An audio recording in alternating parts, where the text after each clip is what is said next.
Question ध्यान से पढ़ते हैं तो हमको निकालना है प्रॉफिट, और ये सारी इंफॉर्मेशन हमको दी हुई है, तो हमको कॉस्ट शीट बनानी पड़ेगी और प्रॉफिट निकाल सकते हैं। कॉस्ट शीट का फॉर्मेट आपको पता ही है, मटेरियल और वेजेस को प्लस करूंगा तो आ जाएगा प्राइम कॉस्ट, प्राइम कॉस्ट में फैक्ट्री ओवरहेड्स प्लस करूंगा तो आ जाएगा फैक्ट्री कॉस्ट, उसमें ऑफिस ओवरहेड या एडमिनिस्ट्रेटिव ओवरहेड प्लस करूंगा तो आ जाएगा सीओपी या सीओजीएस या टोटल कॉस्ट, क्योंकि सेलिंग एंड डिस्ट्रीब्यूशन इस सम में है नहीं।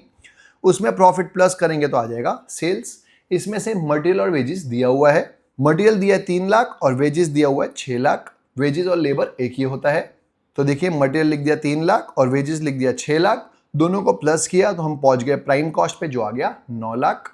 सेल्स भी दिया हुआ है 21,60,000, तो सेल्स लिख दिया 21,60,000।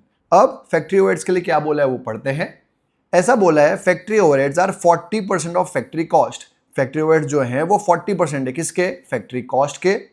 तो अगर हम लोग फैक्ट्री कॉस्ट को 100 सपोज करते हैं तो इसका 40% आ जाएगा फैक्ट्री ओवरहेड्स, तो 100 का 40% होता है 40, तो ये आ जाएगा 40, तो अपने आप ये आ जाएगा 60, क्यों? क्योंकि 60 प्लस 40 ही क्या होता है? 100 होता है। अब हमको पता है 9 लाख जो है वो 60 है, तो 40 कितना क्रॉस मल्टीप्लाई करके 40 निकल जाएगा, दैट इज फैक्ट्री ओवरहेड्स निकल जाएंगे, और दोनों को प्लस करूंगा तो फैक्ट्री कॉस्ट निकल जाएगा। तो फैक्ट्री ओवरहेड्स आ जाएगा 6 लाख और दोनों को प्लस करेंगे तो आ जाएगा 15 लाख। इजी। इसमें हम लोग प्लस करेंगे ऑफिस ओवरहेड, उसके बारे में पढ़ लेते हैं क्या लिखा हुआ है।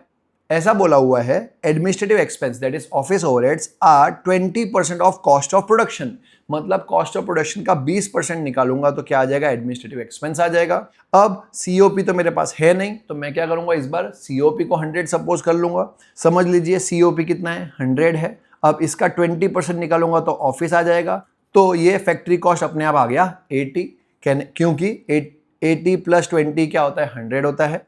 अब 15 लाख अगर 80 है तो 100 कितना?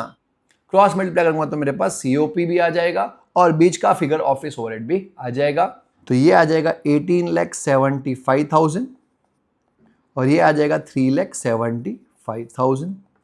क्लियर है?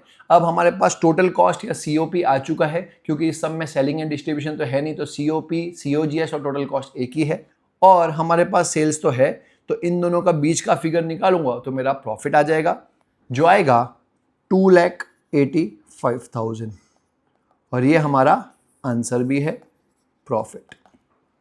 इजी। मुझे उम्मीद है आपको वीडियो अच्छा लगा होगा। वीडियो अच्छा लगा हो तो लाइक एंड शेयर जरूर करिएगा और मेरे चैनल को सब्सक्राइब करना मत भूलिएगा।